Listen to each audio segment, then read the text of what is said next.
If you're a pensioner or know someone who is, pay close attention. The Department for Work and Pensions, DWP, has a rule that could impact thousands of older people in the UK, especially those with even modest savings. Welcome to the channel where we break down important news and financial updates that matter to everyday people. If you haven't already, make sure to subscribe now so you never miss out on vital information that could affect your income, your family, and your future. In today's video, we're unpacking a crucial topic affecting UK state pensioners: the hidden financial consequences of having just over £10,000 in savings. You might assume that being financially responsible and saving a bit for the future would help you in retirement. But unfortunately, the way pension credit is calculated means that even a small rainy day fund could reduce or even eliminate the support you're eligible for. Let's break this down. If you're over state pension age and on a low income, pension credit is a means-tested benefit that tops up your earnings to a minimum level. It can be a vital financial lifeline for many retirees. However, if you have more than £10,000 in savings or investments and this doesn't include your main home, you may face a reduction in how much support you receive. According to DWP rules, while the first £10,000 of your savings is ignored when calculating pension credit, any amount over that is treated as if it's generating income even if it isn't.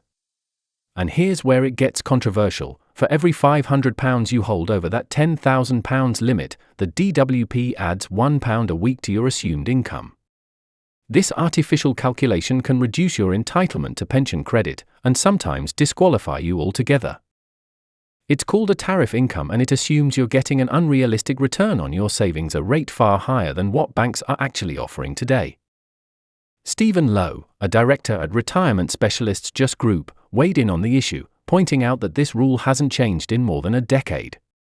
Since 2009, the £10,000 lower savings limit has remained frozen, despite the rising cost of living, inflation, and shrinking interest rates. In practice, this means more and more pensioners are falling into a trap, being punished financially for trying to be careful with their money.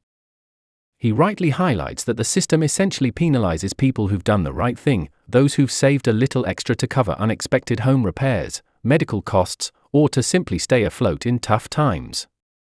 He explains that the current model is equivalent to assuming a return of 10.4% on those savings, a rate of return almost unheard of in today's market. This means the system is calculating income that doesn't actually exist, which ultimately reduces the real support pensioners receive. And that's not all. Former Pensions Minister Ros Altman, now a respected voice in the House of Lords, also raises serious concerns.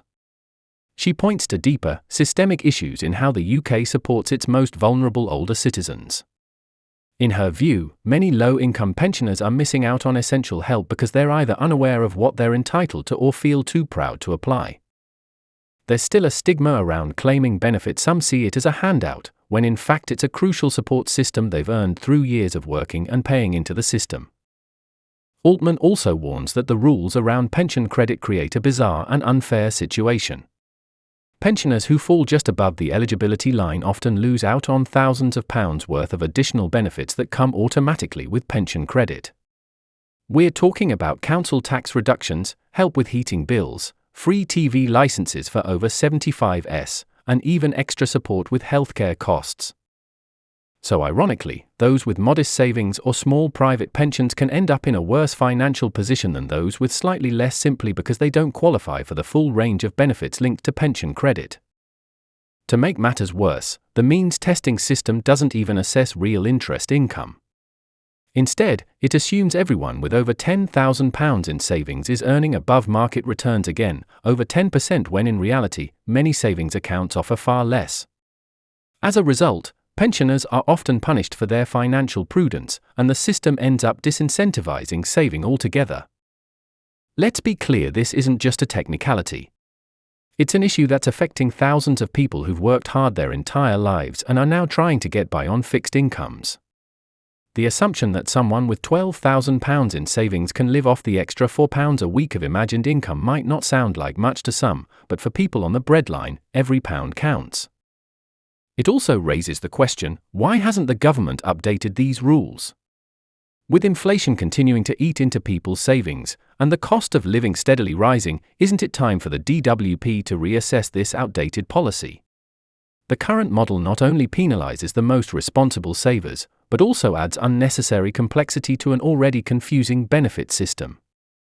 Many people don't realize how their savings will be treated until they apply, only to be surprised that their entitlement is reduced or denied entirely. There's also the issue of awareness.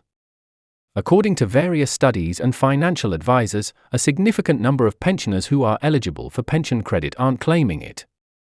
Whether due to pride, confusion, or lack of clear guidance, billions of pounds go unclaimed each year. That's money that could make a real difference in people's lives, money that should be helping pensioners heat their homes, buy groceries, or afford basic healthcare needs.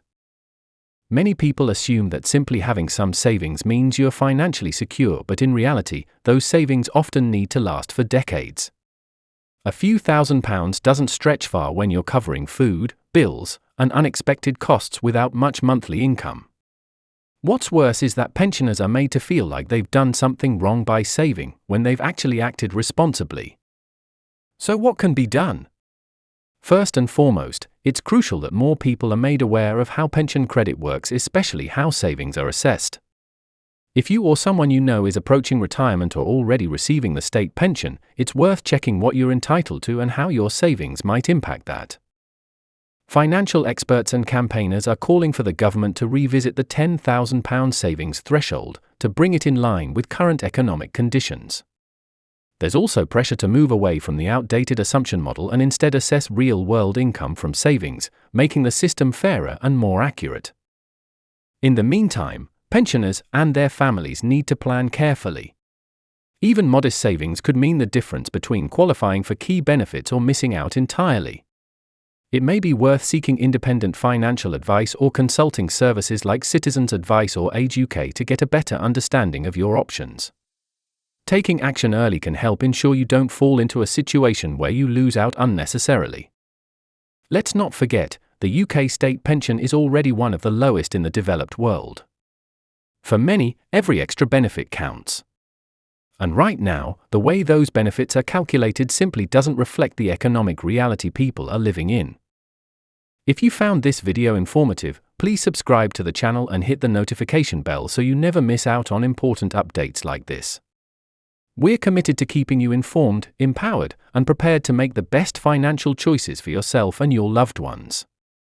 Share this video with anyone who might need this information and help us spread awareness about the challenges pensioners face. Subscribe now, because understanding your rights shouldn't be a luxury. It's your future, your money, and your voice. Let's make it count.